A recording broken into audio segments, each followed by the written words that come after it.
The morning Harvey Warren rode into Caldwell, Kansas, in the spring of 1882, the first thing old Pete Drummond said to him was not hello, not welcome, and not even what brings you to town. It was a warning. Pete was leaning against the post outside the general store, whittling a piece of cedar down to nothing useful, the shavings curling at his boots like orange wood ribbons. He squinted one eye at Harvey the way a man does when he is trying to decide if the news he is about to deliver is worth the breath it costs him, and then he said it plain. "You thinking about taking a room at the Bishop boarding house, son? You better know one thing going in.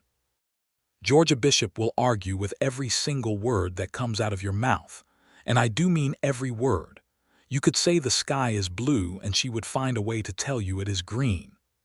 Harvey pulled back on the reins of his brown gelding copper and let the horse settle. He was 31 years old, broad through the shoulders, with dark hair curling slightly at the collar of his worn canvas jacket. He had a jaw that looked like it had been carved out of the same kind of hardwood Pete was whittling, and eyes the color of a river in autumn, brown with flecks of gold where the light hit them right. He had been working cattle drives and riding survey routes across the Oklahoma and Kansas territories for the better part of 8 years, and for most of that time the only voice he heard regularly was his own. He looked at Pete for a moment, then looked down the main street of Caldwell toward the large white house with the hand-painted sign on the fence post that read Bishop's boarding house, clean rooms, fair rates, meals twice daily. He looked back at Pete. "I have been talking to myself for so long," Harvey said, his voice slow and deliberate, carrying a dry sort of amusement that came from years of wide open spaces, "that I am just about ready for someone to talk back. Even if they disagree." Pete stared at him. Then he started laughing, a big helpless wheeze of a laugh that bent him forward at the waist. He slapped his knee and shook his head and laughed some more. Harvey tipped his hat, clicked his tongue at copper, and rode on down the street. He should have known that the warning was, if anything, an understatement. Georgia Bishop was 27 years old, and she had been running the boarding house alone for 3 years, ever since her father, Daniel Bishop, had died of a fever that rolled through Caldwell the winter of 1879. Her mother had passed when Georgia was 12, so the house and everything in it, the 6 rentable rooms, the vegetable garden out back, the 2 milk cows, the old mule named Theodore, and the stubborn opinion that everything in the world could be done better with a plan and a firm hand, all of it belonged to Georgia now. She was not an unfriendly woman. That was important to understand. When Harvey first walked through the front door of the boarding house, Georgia came out of the kitchen wiping her hands on her apron, and her face was open and welcoming in the way of a person who runs a business and takes it seriously. She had dark red hair pinned up in a practical knot at the back of her head, with small loose pieces escaping around her face where the steam from the kitchen had gotten to them. Her eyes were green, actually green, not some polite hazel compromise, but a deep, honest green like the color of new grass after rain.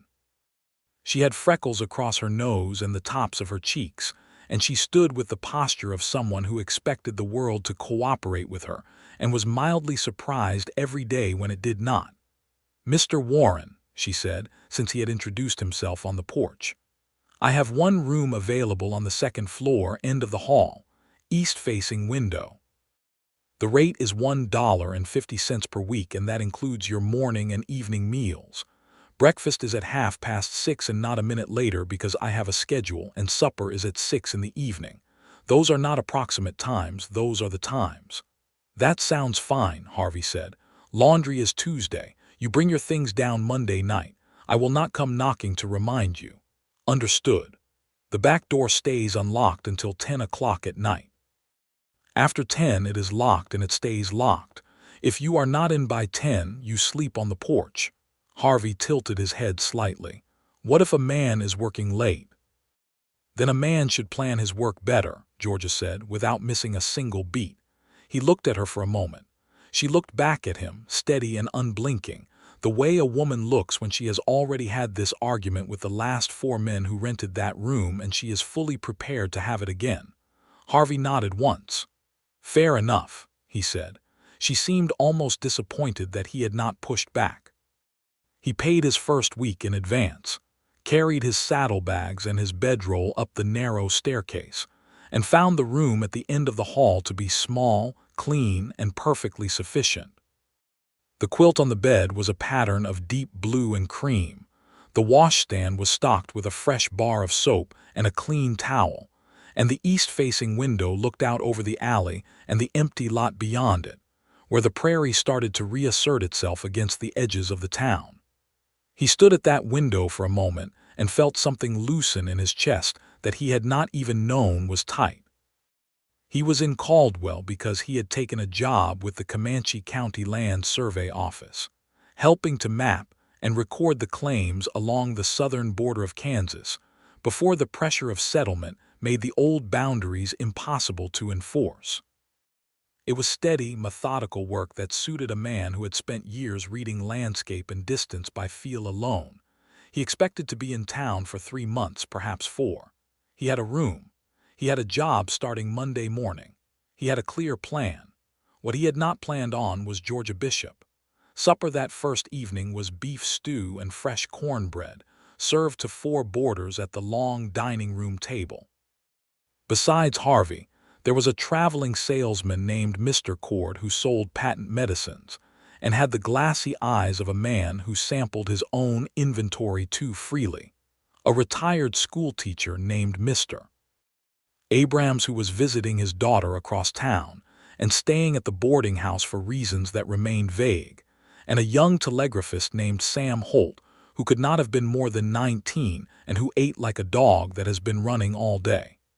Georgia served the stew from a big ceramic pot and sat at the head of the table herself, which Harvey noticed was not a common thing at boarding houses.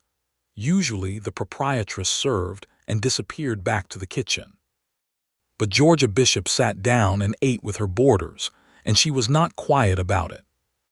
The trouble started when Harvey mentioned, in a perfectly ordinary tone of conversation, that he expected the spring rains to hold off another week based on the cloud formations he had seen riding in from the south.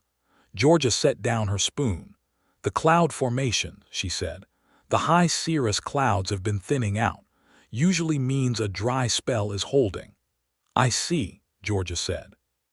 "I have lived in Caldwell my entire life, and the cirrus clouds thinned exactly like that in April of 1879, and we got 4 inches of rain in 3 days. Harvey considered this. "That can happen. It does happen, regularly." She picked her spoon back up. "We will have rain by Thursday." Young Sam Holt looked back and forth between them with wide eyes, like a man watching a fuse burn toward a stick of dynamite, not sure whether to run or stay for the explosion. "I'm not saying it won't rain by Thursday," Harvey said, measuring his words carefully. "I am saying I think it will hold off another week. And I am saying it will not." There was a silence.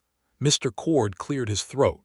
Mr. Abrams studied his stew with great attention. "All right," Harvey said, and he heard something in his own voice that surprised him, not frustration, not the flat tone of a man who has decided the conversation isn't worth it. Something more like interest. Something that had been asleep for a long time waking up and stretching. It rained on Thursday. A solid 3-hour rain that turned the main street of Caldwell into a river of red mud and filled the water barrel on the side of the boarding house to overflowing. Harvey stood at his east-facing window and watched it come down and felt something that was not quite annoyance and not quite amusement, but lived comfortably between the two. At supper Thursday evening, Georgia said nothing about the rain. She did not need to. The way she poured his coffee said everything steady, precise, with a small lift at the corner of her mouth that was not quite a smile, but was the cousin of one. He told himself he was not charmed by that. He was not entirely successful. The weeks settled into a rhythm. Harvey rode out with the survey team every morning, working the flat grassland south of town with compasses and chain measures, noting landmarks and recording elevations, spending long hours in a landscape that was beautiful and indifferent and completely without conversation. He came back in the evenings dusty and thoughtful, and Georgia Bishop's dining room with its oil lamp light and its smell of whatever was cooking, and the inevitable argument that came with the bread course, began to feel like something he did not have a precise word for. It felt like arriving somewhere. The arguments were, he had to admit, never mean-spirited. Georgia did not argue the way some people do, with the goal of making you feel small or wrong or foolish. She argued because she had thought about things and reached conclusions, and saw no reason to pretend otherwise to spare anyone's feelings. If you told her you thought the new sheriff was doing a reasonable job keeping the trail drivers in line, she would tell you precisely why she disagreed, and what specific policies she believed he should change, and what she thought of his handling of the situation at the cattle pens last October. If you said you thought Thursday was a fine day for errands, she would point out that Thursday was when the freight wagons came through and the main road was impassable. She was always, Harvey noticed with growing and reluctant admiration, correct about at least half of it, and well-reasoned about the other half. One afternoon in the second week, he came back from the survey lines earlier than usual because a snapped measurement chain had sent 2 members of the crew back to town for supplies. He found Georgia in the back garden, arguing at considerable volume with the old mule, Theodore. Theodore had gotten into the vegetable garden through a gap in the fence and had eaten approximately 1/3 of the spring lettuce before Georgia discovered him. She was standing at the gap in the fence with her hands on her hips, looking at the mule with an expression of someone who has been betrayed by a trusted colleague. "Theodore," she was saying, in a tone that was completely serious, "I want you to understand that this fence was not difficult to respect. Any reasonable animal could have simply walked past this fence. There was hay in the barn. There was fresh water in the trough. You had every reasonable option available to you, and you chose this." Theodore looked at her. He had a piece of lettuce still hanging from his lower lip. "I am not angry," Georgia continued. "I am disappointed. There is a difference." Harvey stopped at the corner of the house. He pressed his hand flat against the clapboard siding and tried very hard not to make a sound. He was not successful. A laugh got out, a short, genuine, surprised laugh, and Georgia spun around and saw him there. For a single moment, something flickered across her face. Something quick and warm that she put away just as fast. "The fence came apart at the lower rail," she said, her voice perfectly level. "I need someone to help me move Theodore back to the paddock while I repair it." "Happy to help," Harvey said. He took Theodore by the halter. The mule went willingly, having already gotten what he came for, while Georgia gathered her tools. They worked together for half an hour in the mild afternoon sun, Harvey holding the rails in place while Georgia drove the nails with a hammer that she wielded with considerably more confidence than most men Harvey had worked alongside on fences. "You know how to swing a hammer," Harvey said. "I know how to do most things," Georgia said, not with arrogance but with the simple certainty of a woman who has had to figure everything out on her own for a long time. "My father believed in teaching me properly. He said there was no point in a daughter who could not fix things. He sounds like a smart man." He was. She drove the last nail and stood back to look at the fence. Then she looked at Harvey, and for just a second her expression was unguarded, something honest and slightly tired in it. "He was the smartest man I knew and the kindest one, and I am still furious at him for dying." Harvey didn't say anything. He just nodded, because he understood that kind of grief.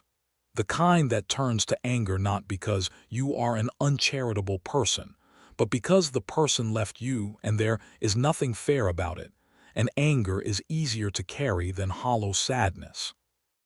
Georgia seemed to notice that he hadn't offered a platitude, and something about that seemed to settle in her like a stone dropping into still water. "I'll start supper," she said, and she went inside. Harvey stood in the garden for a moment and looked at the repaired fence and thought about a woman who argued with a mule as though it were a reasonable person, and grieved her dead father by getting angry at him and drove nails straighter than most ranch hands he had worked with. He was in some trouble, he thought. He was in some very specific kind of trouble that he had not been in for years, and maybe not ever quite like this. The third week of April, there was a social event at the church, a spring supper fundraiser for the construction of a new schoolhouse, since the current one had been badly damaged by a windstorm the previous autumn. The whole town came, or near enough to the whole town that the difference was negligible. Harvey went because Sam Holt asked him to come along, and the boy looked so hopeful about it that refusing seemed unkind. Georgia was there, of course. She had organized the event, or at least a significant portion of it. Harvey could tell this because she was moving through the gathering with the focused energy of a woman who has a list in her head and is checking things off it, making sure the food tables were properly arranged, and the kerosene lamps were trimmed, and the donations box was in a visible location. She was wearing a dress that was not the practical everyday dark blue she wore at the boarding house. This one was a deeper green, the color of deep water, with small pearl buttons at the collar, and her red hair was down from its usual knot and pinned differently, still practical, still not fussy but softer. She looked, Harvey thought, like herself, only in a different light. He was speaking with the county land commissioner, a broad-shouldered man named Garrett Webb who had the hearty voice of someone who expects rooms to fill with his sound. When Georgia came over to speak with Garrett about the schoolhouse donation, the land office was contributing. "I want to be sure the donation is recorded with the name of the land office on the board," Georgia said to Garrett, "because I think it sets a good example for the other businesses in town, and I want that example visible." Of course," Garrett said. "I was just telling Warren here that the survey work his team is doing will actually help establish which properties owe what in town taxes, which could support the school fund long term." Georgia turned to look at Harvey. "The survey work," she said. "Yes," Harvey said. "Will that affect the Bishop property line?" "Possibly. There may be some adjustment along the eastern boundary. It depends on the original deed measurements." "The original deed measurements," Georgia said, "were recorded by my father, who was meticulous." "I am sure he was," Harvey said. "It is still a process we have to conduct. And if the measurements show a discrepancy, what happens?" "It would depend on the nature of the discrepancy." "That is not an answer. It is a preliminary answer. I can give you a complete answer when we have completed the survey in your section." Georgia looked at him steadily. "I would prefer a complete answer now." Harvey looked back at her. Garrett Webb had taken a small but distinct step sideways, as though removing himself from the blast radius. "Georgia," Harvey said, and her first name came out of his mouth without him planning it, quiet and direct. "I am not going to give you an answer that I do not have yet. What I can tell you is that if there is a discrepancy on your property and it works against you, I will fight to have it resolved in your favor because that is what the law provides for. You have my word on that." Something shifted in her face, not much, just enough that he noticed. "All right," she said. She seemed to be measuring the weight of those words against something interior and private. Then, "All right, thank you." She went back to her list in her head and her kerosene lamps. Garrett Webb reappeared at Harvey's elbow. He said, very quietly, "Son, you might be the first person I have ever seen get the last word with Georgia Bishop on a matter of property." Harvey watched her cross the room. "She wasn't wrong to ask," he said. Garrett gave him a look that a more perceptive man might have analyzed more carefully.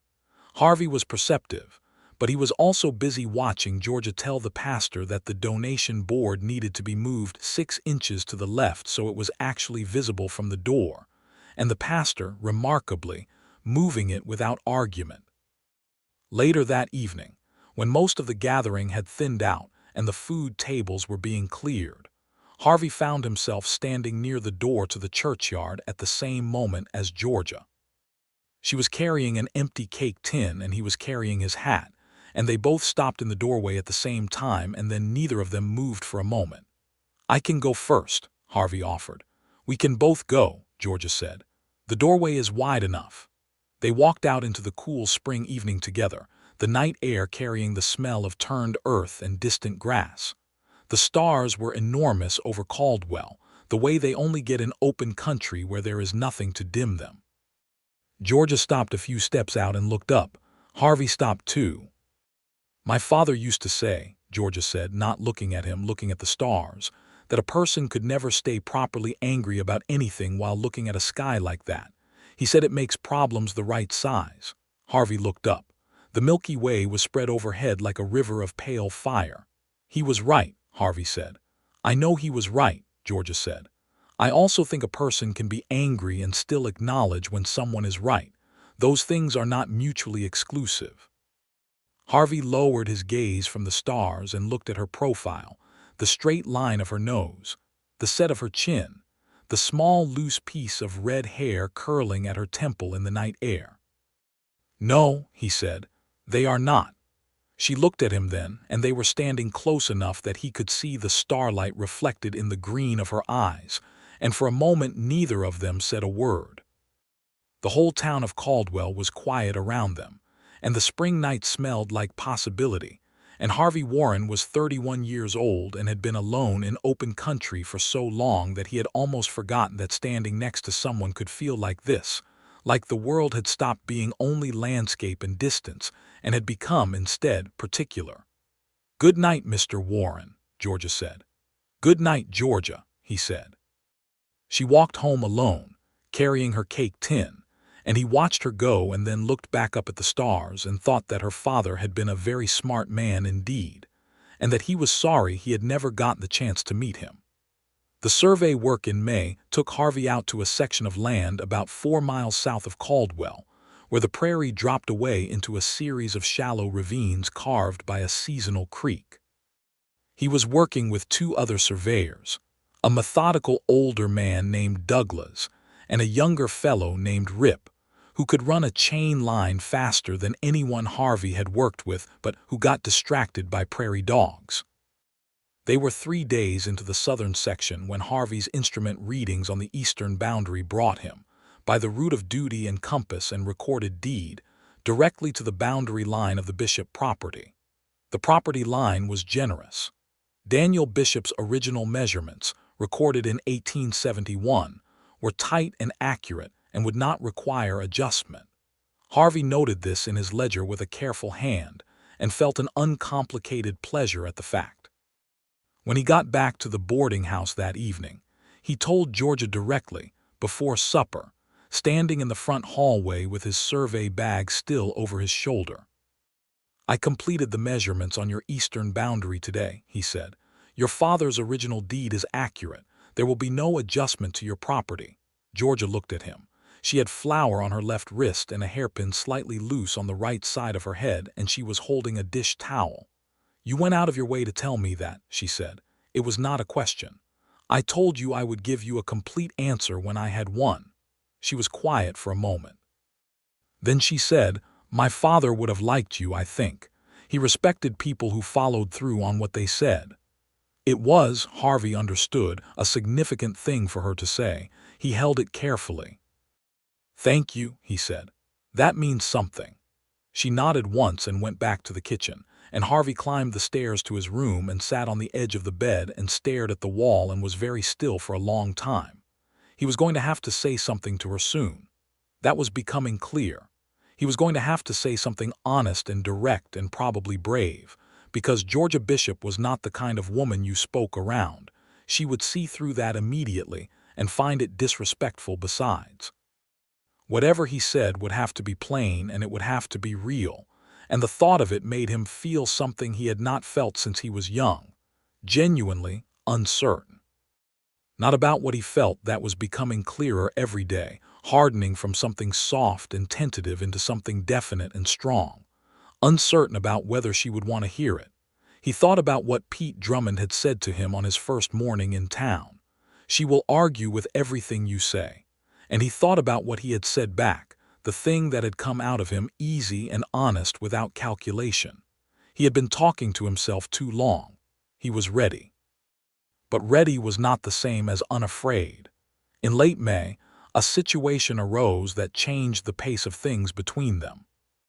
One of Harvey's survey colleagues, a man named Bill Purdy who worked out of the Wichita office, came through Caldwell on his way north and stopped at the boarding house looking for a room. He was a personable, handsome man in his mid-30s, with the easy manner of someone who has always found the world cooperative, and he took an immediate and visible interest in Georgia Bishop. Harvey watched this unfold over 2 evenings at the supper table and felt something uncomfortable stir in him, something he recognized as jealousy, and told himself firmly was not his business, since he had not said anything to Georgia and therefore had no claim whatsoever on her feelings or her attention. Bill Purdy complimented her cooking. Georgia said the beef needed more time and she knew it, but Thursday was a busy day for deliveries. Bill Purdy said she shouldn't be so hard on herself. Georgia gave him a look that suggested she found this assessment of her standards presumptuous. Bill Purdy laughed it off.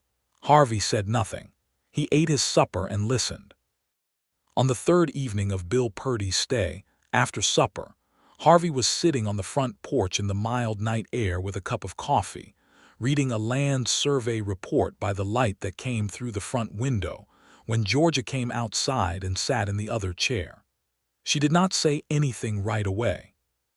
She just sat and looked at the street. After a few minutes, Harvey said, "Is something on your mind?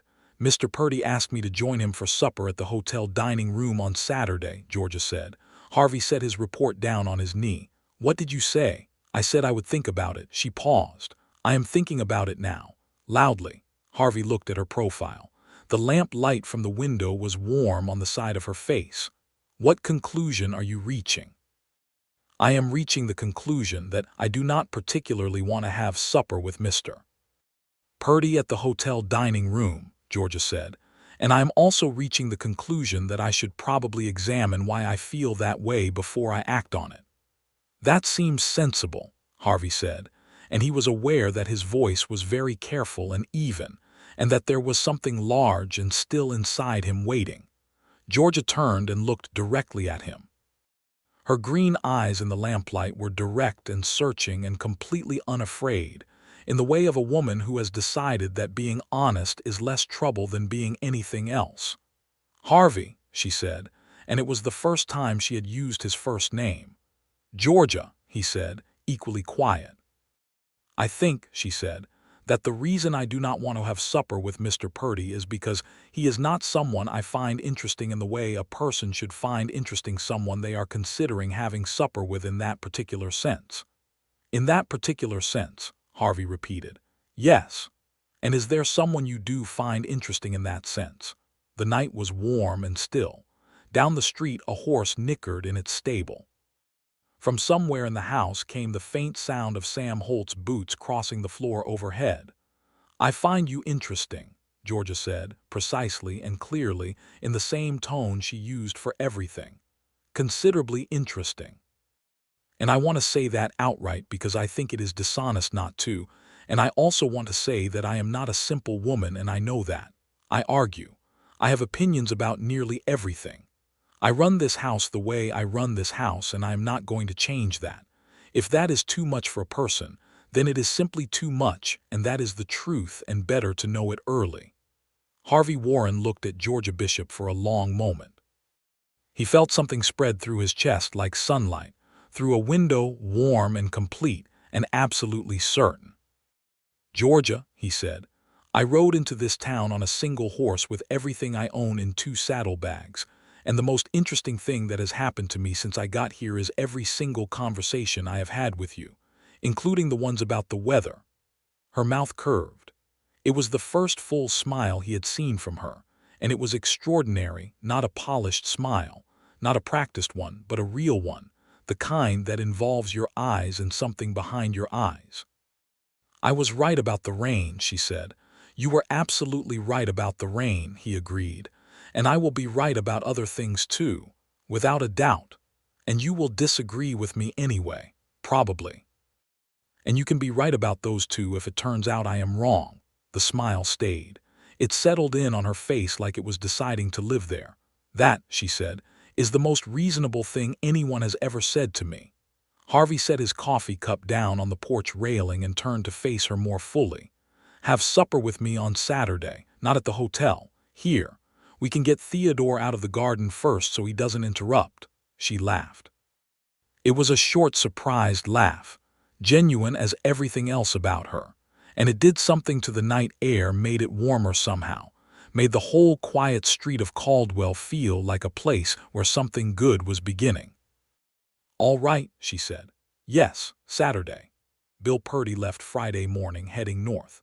If he guessed the reason for George's polite decline of his invitation, he gave no sign of it, and he left on good terms because he was that kind of man.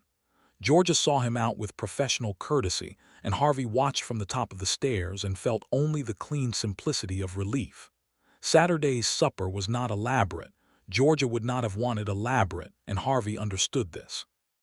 He helped her in the kitchen in the early evening, the two of them working side by side in the narrow space, and this itself was a kind of conversation, the quiet physical language of people learning each other's movements. He diced the potatoes while she seasoned the chicken. He reached past her for the salt, and she was already moving to hand it to him, and their hands touched over the salt tin, and neither of them moved for a moment. "I had a wife," Harvey said. He said it because he felt it would be dishonest not to. Several years ago, she died in childbirth in 1876. The child, too. Georgia was still.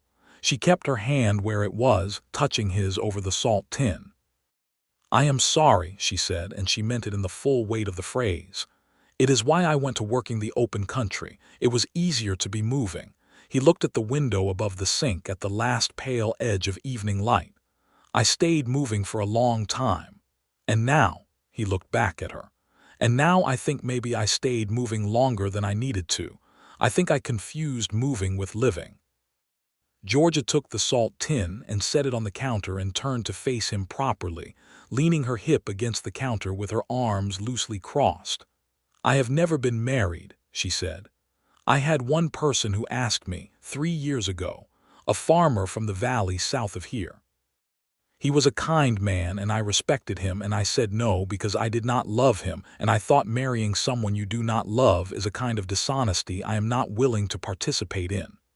"That seems right to me," Harvey said. "Most people thought I was foolish. They said I was too particular."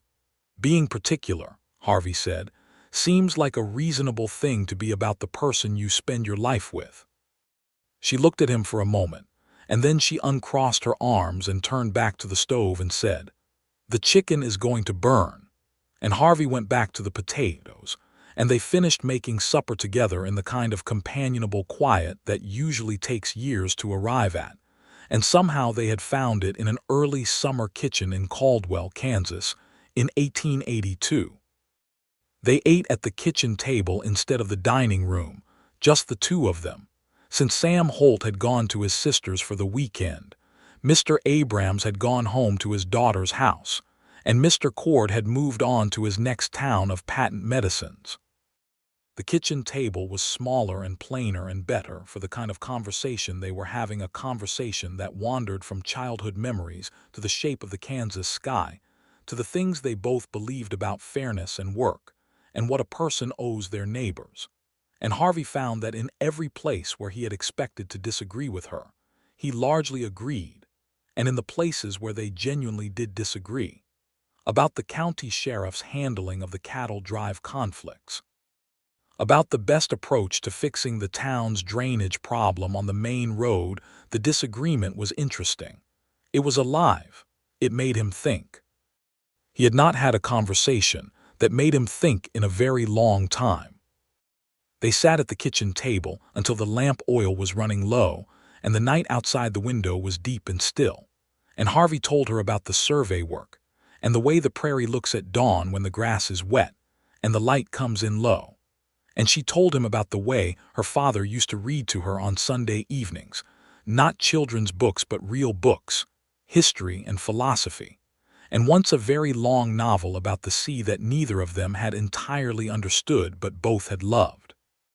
When Harvey stood to leave to go up to his room at the end of the hall, he paused at the kitchen door and looked at her where she sat in the warm lamplight, her red hair loose now from its pins, her green eyes tired and comfortable, and he said, "Georgia, Harvey, I am very glad I rode into this town." She held his gaze for a moment. Then she said, "I am glad too, although I am still right about the county drainage plan."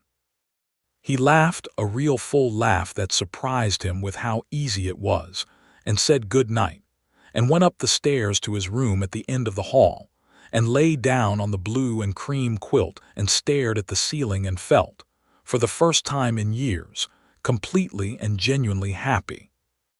June came in warm and dry. Harvey had finally stopped predicting the rain patterns and was content to let Georgia be right about those.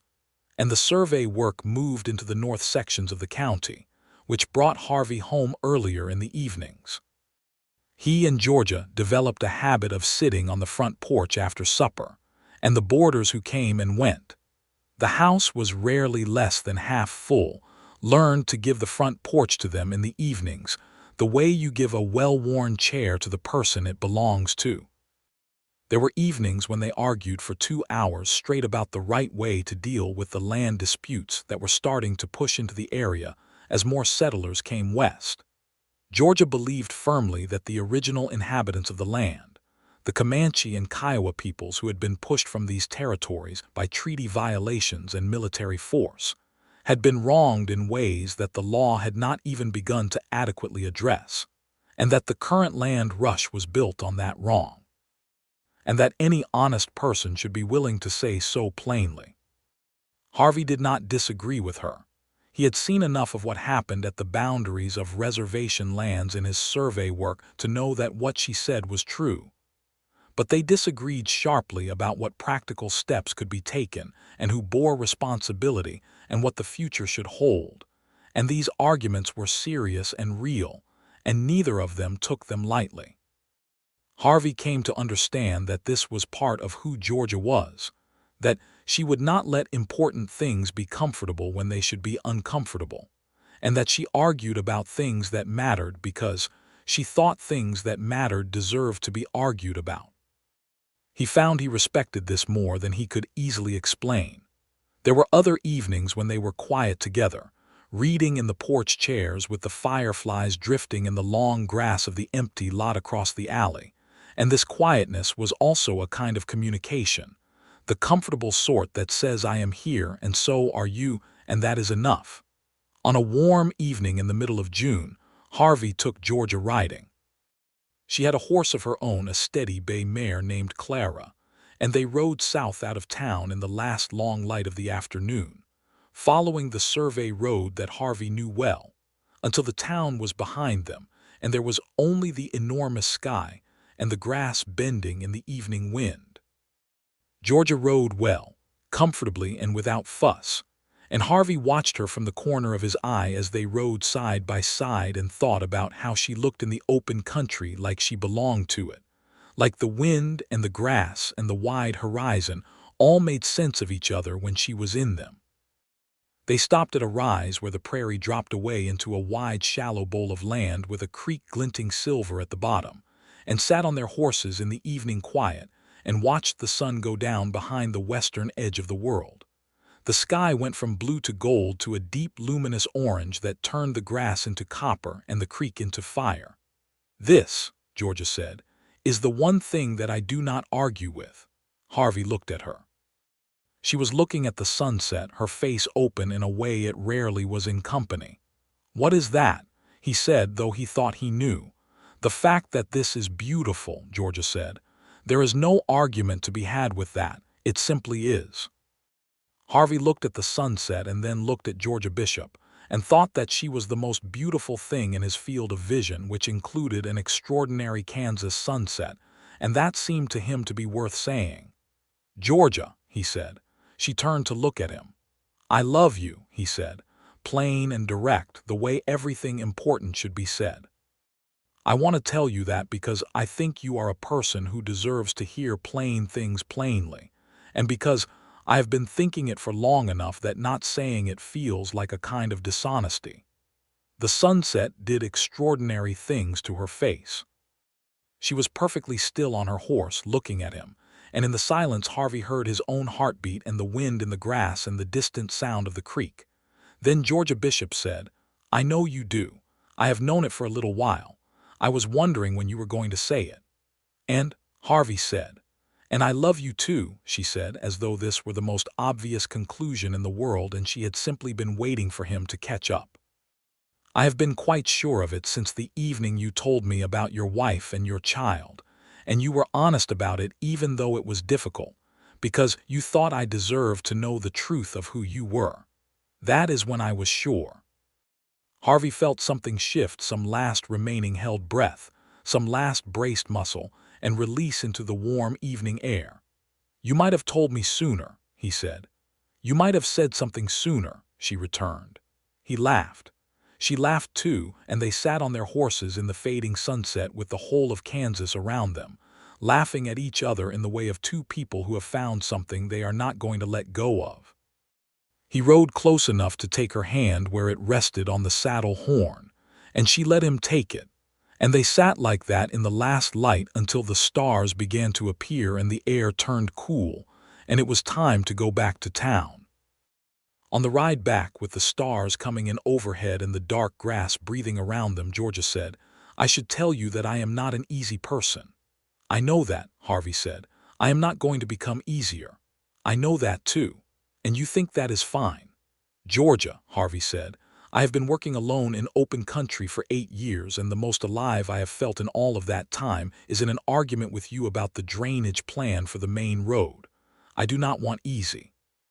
I want particular, I want real, I want you." She was quiet for a moment. Then, "The drainage plan argument, you know I was right about that." "You were entirely right about that," he agreed. She squeezed his hand, and that was all the answer that was needed. In early July, Harvey went to see Georgia's closest neighbor, a woman named Mrs. Tillys who had lived next door to the Bishop house for 15 years and who, Georgia had mentioned once, had known her father well. Harvey went to see Mrs. Tillys because he did not have a father to ask or a family nearby to consult, and because it seemed right to ask someone who knew Georgia and had known her family, and because he had a question that required asking before he could do anything else. Mrs. Tillys was a small, sharp-eyed woman in her 60s who offered Harvey coffee before he even sat down, which he accepted, and then looked at him over her cup and said, "You're here about Georgia." "Yes, ma'am," Harvey said. "You're going to ask my opinion on whether you ought to ask her to marry you." "Yes, ma'am." Mrs. Tillys looked at him for a long moment with the measuring eyes of a woman who has watched people and drawn conclusions from them for 60-plus years. Then she said, "Daniel Bishop loved that girl more than anything on this earth. He raised her to have a brain and a backbone and a voice, and he told me once that he prayed every day that she would find a man who saw those things as gifts and not as problems." She set her coffee cup down. "Are they gifts or problems to you, Mr. Warren?" "They are the best things about her," Harvey said, without hesitation. Mrs. Tillys nodded once firmly, the way a judge drops a gavel. "Then ask her," she said. He went to the jeweler's shop on the main street of Caldwell and found a ring, a simple gold band with a small emerald stone, because emerald was the obvious choice, and he had learned by now to trust the obvious thing when it was right. He paid for it with 2 weeks of survey wages, which seemed exactly appropriate. He proposed to Georgia on a Sunday afternoon in the vegetable garden, of all places. He had thought about finding a more dramatic setting, the rise south of town where they had watched the sunset, perhaps, or the churchyard on a quiet evening. But Georgia was in the garden when the moment arrived, inspecting the bean plants with her hands on her hips in the way that meant she had a problem with them. And Harvey came out the back door with the ring in his jacket pocket and looked at her standing in the summer garden with her red hair pinned back and her practical apron on and her green eyes sharp on those bean plants, and he thought, "Here, now, this is the right moment because this is her and this is real." He walked across the garden and said her name, and she looked up at him with the expression of a woman who is about to tell him what was wrong with the bean plants, and he said, "Georgia, I would like to marry you." I would like to spend the rest of my life in conversation with you, which I know will involve a great deal of disagreement and also a very good time. And I would like to do that here, in Caldwell, in this house with the garden and Theodore and Clara and the east-facing window on the second floor, if you will have me." He took the ring out of his pocket and held it out to her. Georgia looked at the ring. Then she looked at him. Then she looked at the ring again, and he saw her throat move as she swallowed. "The emerald," she said. "It matched your eyes. Harvey, Georgia, that," she said carefully, "is an extremely particular observation. I told you I was particular." She reached out and took the ring from his hand and looked at it closely for a moment, the way she looked at everything, with full attention, with serious consideration, taking it for what it actually was. Then she slid it onto the ring finger of her left hand herself, without waiting for him to do it, because she was Georgia Bishop and she preferred to do things herself. And then she looked up at him and said, "Yes, obviously yes." He kissed her then, in the summer garden, with the bean plants and the lettuce, and the gap in the fence where Theodore had once made his escape. And it was the best thing that had happened in Harvey Warren's 31 years of living on this earth. From inside the house, from the vicinity of the kitchen window, they heard Sam Holt's voice say, "Finally," with great feeling, and then the sound of someone moving quickly away from the window so as not to be caught listening. Georgia pulled back from the kiss and looked at the kitchen window and said, "Samuel Holt, you were eavesdropping." "I was not eavesdropping," Sam's voice said, from considerably further away now. "I was listening." "Those are the same thing."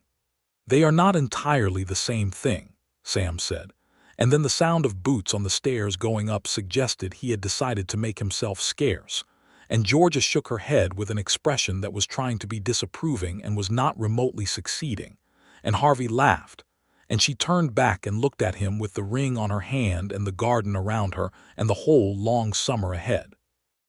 They married in September of 1882 in the Caldwell church, on a clear, warm morning with the sky that deep particular blue that comes in early fall when the summer heat has broken, but the cold has not yet arrived. The wedding was not large. Georgia had strong opinions about the difference between meaningful and excessive, but it was full of warmth. Mrs. Tilley sat in the front pew. Sam Holt stood up with Harvey because the boy had asked so earnestly that refusing felt impossible. Douglas and Rip from the survey team came in their Sunday clothes, looking slightly stunned to be wearing them. Several townspeople filled the pews, including Pete Drummond, who sat in the second row and had the satisfied look of a man whose warning has turned out to be exactly the opposite of a deterrent. Georgia wore a dress of cream-colored cotton with a small pattern of dark green leaves at the collar, and she carried a handful of late-season wildflowers that she had gathered herself from the lot across the alley at dawn, because she said she preferred flowers that were actually alive to ones that had been fussed with. And she walked down the aisle of the Caldwell church on her own 2 feet, unescorted, because she said she was not being handed from one person to another like a parcel. She was choosing to walk toward someone. And there was a difference. Harvey stood at the front of the church and watched her walk toward him, and thought that he had been given the great gift of certainty. Not the uncertain, hopeful kind that requires you to guess at someone's character and hope for the best, but the kind built of months of daily knowing. He knew this woman. He knew her mind and her will and her humor and her grief and her stubbornness and her generosity, and he loved all of it, including and especially the parts that were difficult. When the pastor said the words of the ceremony, Georgia listened with full attention, and when she said "I do," she said it in the same clear, direct voice she used for everything, not softened by sentiment, not made small, and Harvey said it back the same way, because that was the right way to say it to her. Afterward, in the churchyard, in the warm September noon, Pete Drummond found Harvey and shook his hand and said, "I warned you, boy." "You did," Harvey said. "Didn't change a thing." "Not a thing," Harvey agreed. Pete shook his head with an enormous grin and clapped Harvey on the shoulder and went to congratulate Georgia, who he addressed as a queen, and she accepted the title with exactly the right amount of irony. They had a wedding supper at the boarding house, which was now theirs together. Harvey had made this arrangement with Georgia before the proposal, because he understood that the house was her father's legacy and her life's work, and he was not coming into it to change it but to join it. He would keep the survey work. She would keep the house. They would figure out the rest as it came, which was the only honest approach to the future. The supper was loud and warm and went on until well past 10 o'clock, which meant the backdoor rule was suspended for one evening by the proprietress's own decree. And Sam Holt made a toast that was sincere if not entirely coherent. And Mrs. Tillies cried quietly in the corner and called it hay fever. And Douglas told the story of the time Rip got his measurement chain caught around a fence post and pulled the whole thing down. And the night was easy and full of the particular kind of happiness that comes from having people who are glad for you gathered in one room. When the last guest had gone and the house was quiet, Harvey and Georgia stood in the kitchen together in the late night, washing the supper dishes side by side the way they had stood together so many evenings before, except now there were rings on both their hands and the whole future was different. Georgia washed, Harvey dried, the lamp was low and golden. "Well," Georgia said. "Well," Harvey agreed. "You know you snore," she said. "I could hear it from the first week through the ceiling." "I do not snore," Harvey said.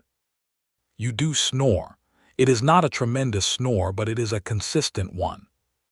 "Georgia, I have been sleeping near other men on cattle drives for years, and no one has ever told me I snore."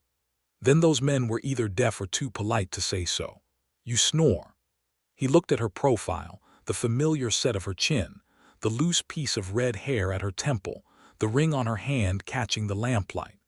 He set down the dish towel and turned to her, and she turned to him, and the argument about snoring dissolved in the simplest possible way. Later, much later, with the house quiet around them and the September night coming cool through the east-facing window that was now both of theirs, Georgia said into the dark, "Harvey, I'm going to be difficult to live with sometimes." "Yes," he said. "You know that." "I know it," he said. "And you know that I am stubborn and I wake up early and I am going to move the firewood pile because your current arrangement is inefficient." "It is not inefficient," she said immediately. "It is slightly inefficient. It is the arrangement my father used. Your father was a wonderful man who measured property lines with great precision and may have had a blind spot about firewood logistics." There was a pause. "Then, we can discuss the firewood pile." "We can discuss it tomorrow," he said. "Tonight we are not discussing the firewood pile."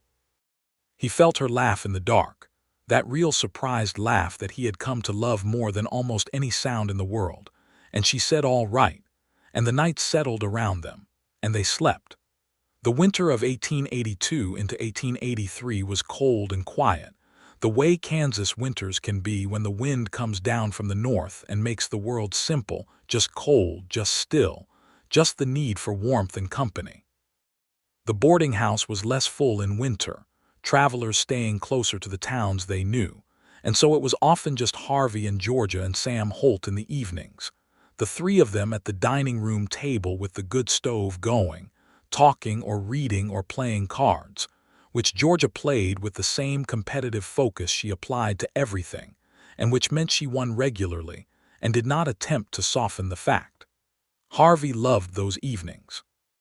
He thought sometimes about the years he had spent in open country, bedding down in dugouts and tent camps and bunkhouses, eating trail food and talking mostly to himself and to copper, and he understood now that what he had been missing was not any single thing, not company in a general sense, not a roof over his head, not even the meals, which George's were significantly better than anything he had produced on a trail, but this specific combination of warmth and noise and challenge and ease, this particular woman at the end of the table who would fight him on every position he held if she thought he was wrong and lean against his shoulder reading by the fire if she was tired, who was both the most exasperating and the most interesting person he had ever known, who made the world feel like it mattered and had stakes. Sam Holt left Caldwell in the spring of 1883 for a better telegraphist position in Dodge City. He shook Harvey's hand at the door with great formality and then hugged Georgia fiercely, which she allowed and even returned, and he rode out on a Tuesday morning with his young man's saddlebag and his young man's future, and they stood on the porch and watched him go, and Georgia was quiet for a moment after he turned the corner. "He'll be fine," Harvey said. "I know he will," Georgia said. "I'm not worried about him. I'm simply going to miss him. Those are different things." "They are," Harvey agreed. She nodded once and went inside to make breakfast, and that was that, except that Harvey noticed she kept the boy's room particularly clean in the weeks after, as though she were holding it for him just in case, which he thought was one of the most quietly tender things he had ever seen anyone do. New boarders came, as they always did. A young couple heading further west who needed a week's rest, a cattle inspector, a schoolteacher, a woman traveling alone to join her sister, who Georgia helped with such matter-of-fact efficiency and warmth that the woman left a thank-you note that made Georgia hold it in her hands for a long moment before folding it and putting it in the kitchen drawer where she kept things she wanted to keep. Harvey completed the county survey in May of 1883, and the Comanche County Land Survey Office offered him a permanent position as a senior surveyor, which meant staying in Caldwell, which was not a difficult decision. He accepted. He was home. In June of 1883, Georgia told him she was expecting a child. She told him at the kitchen table over morning coffee, directly, without preamble, the way she told him everything. "I am going to have a baby," she said. "In December, I think, based on the calendar." Harvey set his coffee cup down. He felt something vast and complex move through him, joy, first and enormous, and underneath it a shadow of the old fear, the thing from 1876 that lived in him quiet and permanent. He was aware of both feelings, and he chose, deliberately, to put the fear in its place, which was not gone but also not in charge. "Georgia," he said. "I know what you are thinking," she said, because she knew him well enough by now to read the landscape of his face. "I am healthy and strong, and Mrs. Tillies has told me the doctor in Caldwell is competent and she will be there. I have thought about this carefully and I am not frightened." "I am a little frightened," Harvey said honestly. "I know," she said, "but I need you to trust that I am capable." "I trust you completely," he said. "I am frightened in the way a person is frightened about the things they love most. That is different from doubting you." She looked at him across the kitchen table for a moment. Then she reached across and took his hand. "Yes," she said, "I know the difference." He brought her hand up and held it against his face for a moment and said nothing, and she let him. The baby was born on the 5th of December, 1883, in the upstairs bedroom of the Bishop boarding house. It was a boy, a large, indignant boy who announced his arrival to the entire neighborhood, and whom Harvey held in the parlor afterward with an expression on his face that could only be described as undone, completely undone in the best possible way. They named him Daniel, for Georgia's father. Georgia was well and strong, as she had said she would be. She was sitting up in the bed when Harvey brought the baby back in, and she looked at Harvey's face as he carried the infant and said, "You are holding him like he is made of glass." "He might be," Harvey said. "He is not made of glass.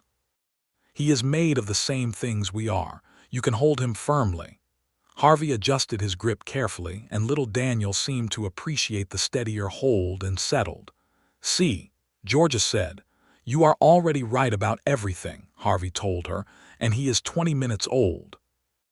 "I have been right about things for considerably longer than 20 minutes, she said, and Harvey laughed, and Georgia smiled, and little Daniel Bishop Warren slept between them in the December evening, and the boarding house was warm around them, and the world was fully, completely good. Mrs. Tillies was downstairs making tea and crying about her hay fever again. From outside came the cold December wind off the Kansas prairie, and the sound of Caldwell going about its evening, and none of that touched the three of them in the warm lamplight of the upstairs room. The years that came after were full in the way of a life that is genuinely lived. The boarding house continued to receive its travelers and its seasonal workers and its occasional curious people passing through, and Georgia ran it with the same competent, firm hand she had always used, adapting it as the needs changed, adding a third milk cow when the demand for butter increased, replanting the garden layout when she determined that the bean rows needed more sun, replacing the back fence when Theodore finally succeeded in destroying it beyond repair. Theodore himself having attained a remarkable old age for a mule, which Georgia credited to his stubbornness, and Harvey credited to her care of him. Harvey's survey work took him out into the county on weekday mornings, but he was home every evening, and this was the shape of his life, and he found it perfect. He had an office now at the Land Survey building downtown, where younger surveyors sometimes came to ask his opinion on difficult measurements, and he helped train them the way he had been trained, carefully, methodically, with respect for what the land actually was rather than what anyone wanted it to be. He and Georgia continued to argue about a great many things. The drainage on the main road eventually became a town-wide debate, and Georgia's position, when it was finally adopted 2 years running, proved correct, and she did not belabor the point, which Harvey considered the only gracious thing she had ever declined to be direct about, and which he appreciated enormously and told her so. She said she was simply conserving her energy for the next argument, which was the right approach.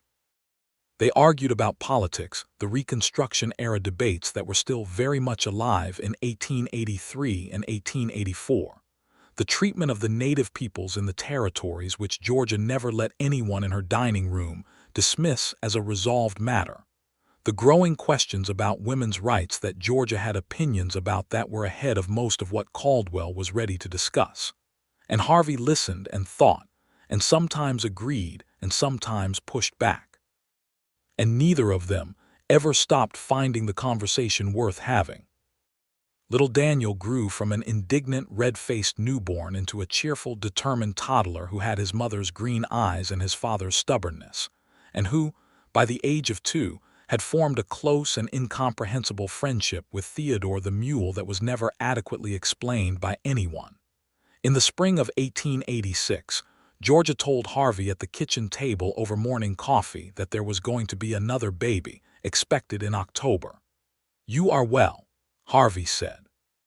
"I am very well," she said.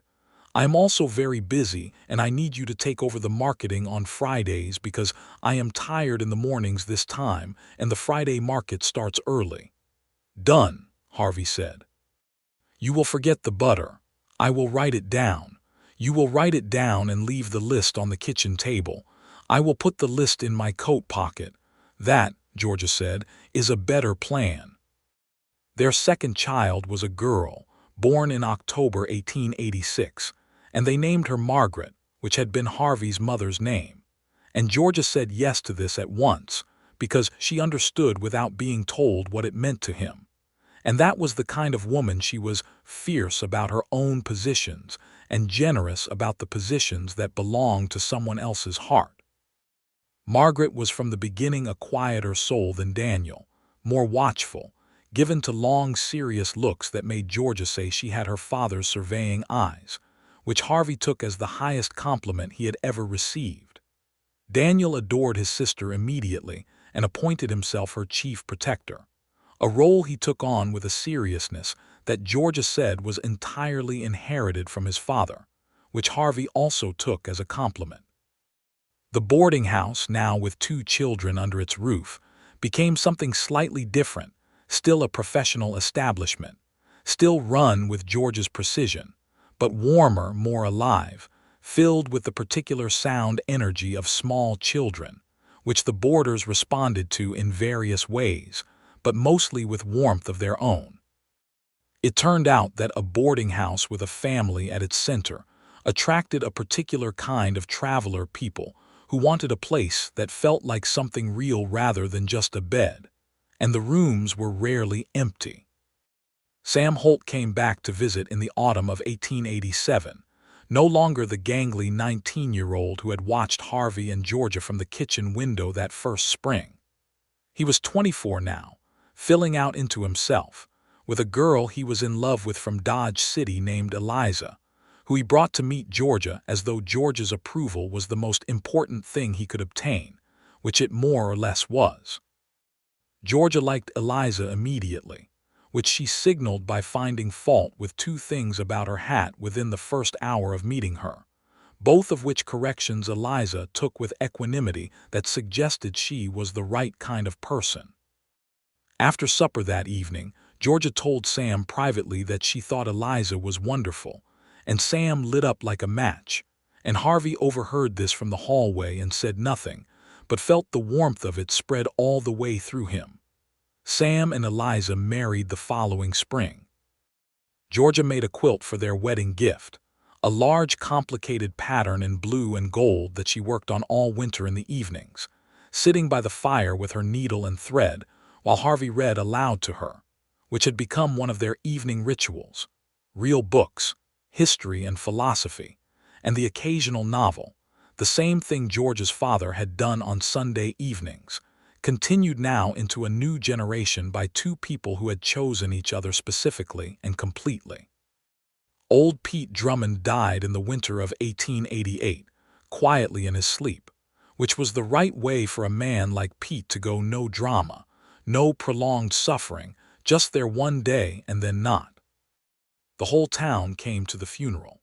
Harvey stood in the churchyard afterward and thought about what Pete had said to him on the first morning he rode in, and thought that Pete Drummond had done him a greater favor with that warning than he had ever realized, because a man who needed gentling would not have suited Georgia Bishop at all, and Harvey was glad he had been the kind of man who heard the warning and rode toward the thing instead of away from it.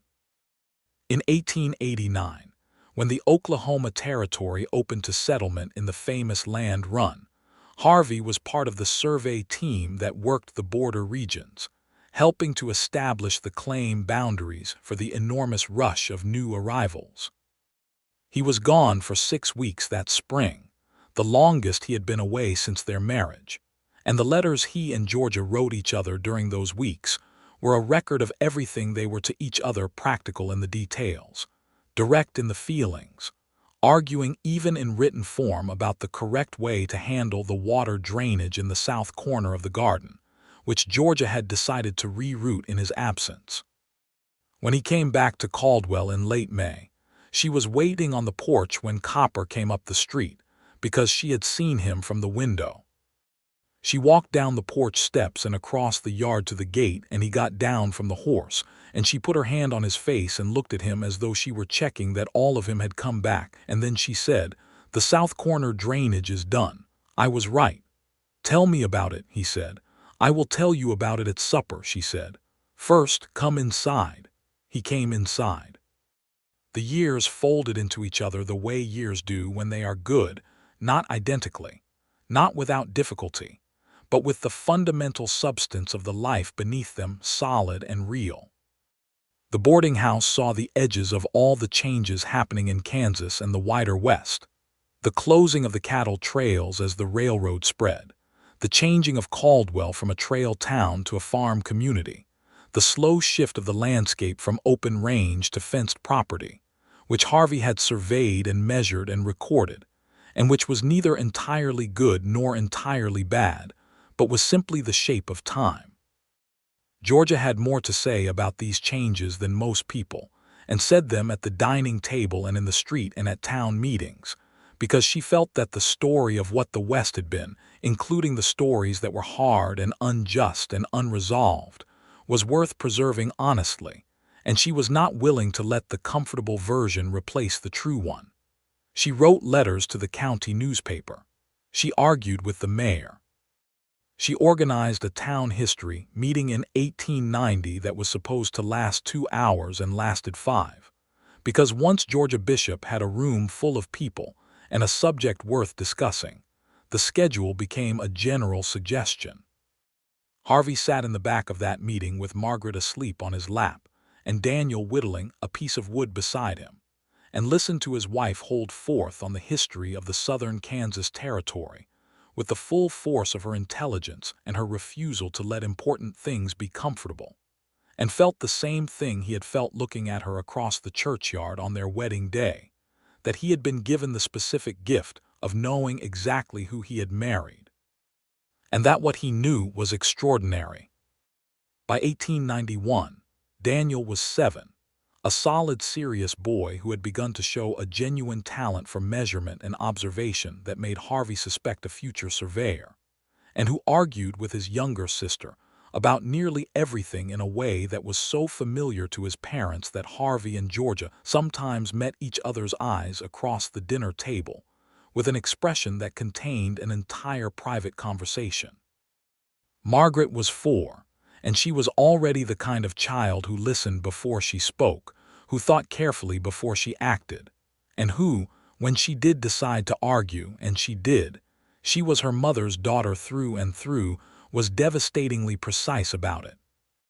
One winter evening in early 1892, Harvey and Georgia were alone in the kitchen after the children were in bed. The familiar nighttime scene: dishes, lamp, the sound of the winter wind outside. Harvey was drying a plate and looking at Georgia at the sink and thinking, as he sometimes did, about the years before Caldwell, and trying to connect the man he had been then riding alone across open country, talking to himself and to a horse, going through the motions of a life rather than living it, to the man he was now. The distance was enormous. It was the distance between surviving and inhabiting your own life fully. "What are you thinking about?" Georgia said, because she knew his silences by now the way she knew the weather by feel. "I was thinking about what I was like before I came here," Harvey said, "before you came to Caldwell, before I came to this house, before I sat at your table and argued with you about the rain." Georgia dried her hands and turned to face him. "What were you like?" "Quiet," Harvey said. "In the wrong kind of way.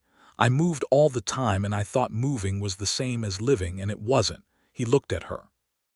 "You woke me up." Georgia looked back at him with the steady, honest green of her eyes. "You let yourself be woken," she said. "That was your part." He set the dried plate on the stack and closed the distance between them and put his arms around her in the warm kitchen. And she leaned into him in the way she did when she was tired and willing to stop holding the world up by herself for a moment. And they stood like that in the kitchen of the Bishop boarding house in Caldwell, Kansas, in the winter of 1892. And outside the wind moved across the prairie, and inside the children slept, and the lamp burned low, and everything was whole. "Harvey," Georgia said into his shoulder, "Georgia, I am thinking there should be a third child." He pulled back enough to look at her face. She met his gaze with that characteristic directness. She had thought about this and reached a conclusion and was telling him. "Tell me more," he said. "Margaret and Daniel are old enough that a third child would have proper siblings. I feel well. The house is in good shape financially. I think the time is right." She paused. "What do you think?" He thought about it for 2 seconds, which was approximately 2 seconds longer than was strictly necessary. "I think yes," he said. "Obviously yes." She smiled, that real full smile that had started in a doorway at a church social in April of 1882 and had been lighting up everything around it ever since. "Good," she said. "Then we are agreed." "We are agreed," he confirmed. "Mark the date. This may be the fastest agreement we have ever reached on anything." "Don't make it peculiar," she said, and kissed him, and that was that. Their third child, another boy, was born in the fall of 1892. They named him James, and he came into the world loudly and with opinions, which Georgia said was an excellent sign, and Harvey said suggested he was going to fit right into the family, which was true. By the following spring, the boarding house on the main street of Caldwell, Kansas, had 3 children running through it: a mule who had outlasted all reasonable expectations, a steady bay mare, and a brown gelding in the small stable out back.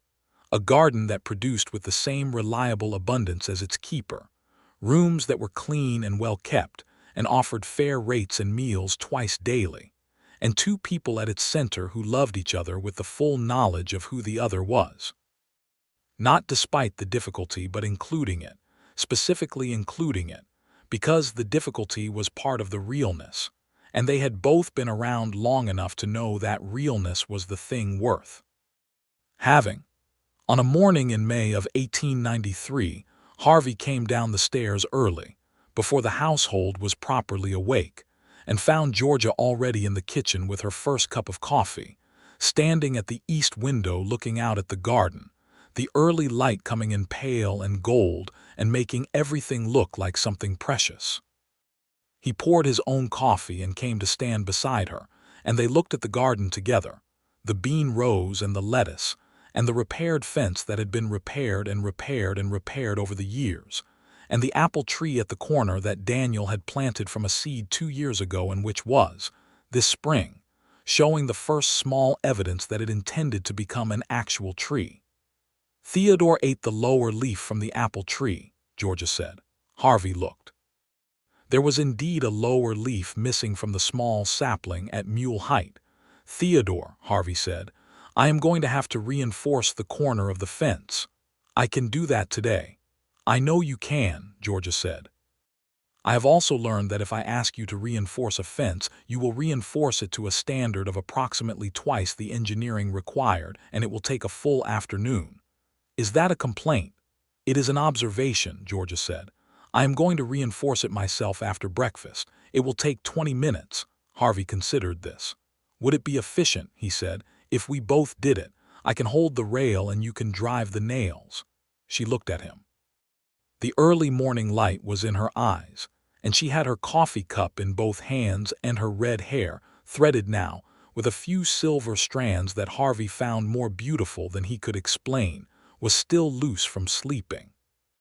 That, she said, is a reasonable division of labor. We work well together. We work exceptionally well together, Georgia said, when you stop predicting the rain.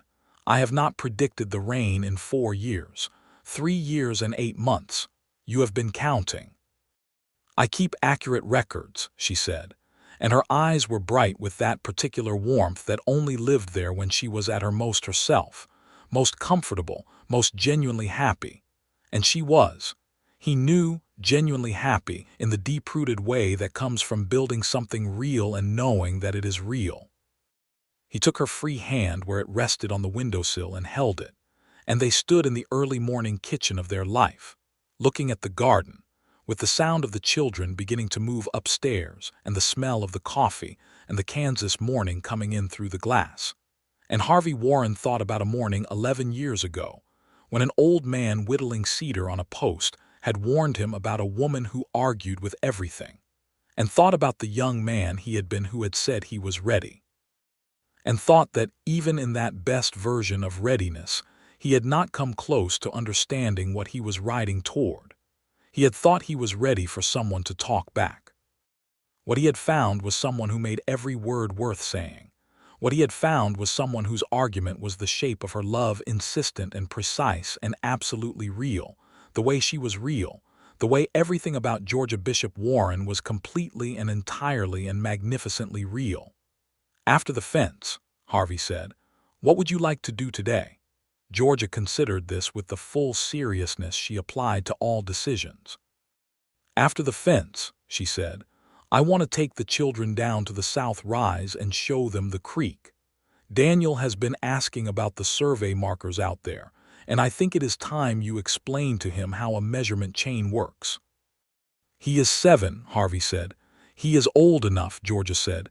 He has your eyes, he is going to want to know. Harvey looked at her. He thought about a boy of 7 with his mother's green eyes and his father's way of looking at the landscape, standing on the south rise of the Caldwell prairie with the spring grass around him and the whole open sky above, learning for the first time that the world can be measured and known. That distance is not an obstacle but a fact, that every piece of land has a true line if you are willing to find it. All right, he said. After the fence. After the fence, Georgia confirmed. From upstairs came the sound of Daniel's voice and Margaret's answer, and then James's cry, which was not distress but announcement. The baby's way of saying the day had started, and he intended to be part of it. Georgia set down her coffee cup and turned toward the stairs with the automatic readiness of a mother, and Harvey finished his coffee and set his cup beside hers on the windowsill, and the morning opened up around them like the prairie itself, wide and clear and full of the kind of possibility that only exists when you are standing in the right place, with the right person, in a life that is entirely and completely yours. The Bishop boarding house on the main street of Caldwell, Kansas, stood solid and white in the May morning. The sign on the fence post still read what it had always read: clean rooms, fair rates, meals twice daily, and those were still the terms, and they were still honored, and they would be for years more to come. And inside it, a man who had talked to himself for too long, and a woman who would argue with everything he said, were building something that no survey instrument could properly measure, something that had no boundary and required no deed and was truer than any line Harvey Warren had ever drawn on a map. It was, simply and entirely, a life. And it was good.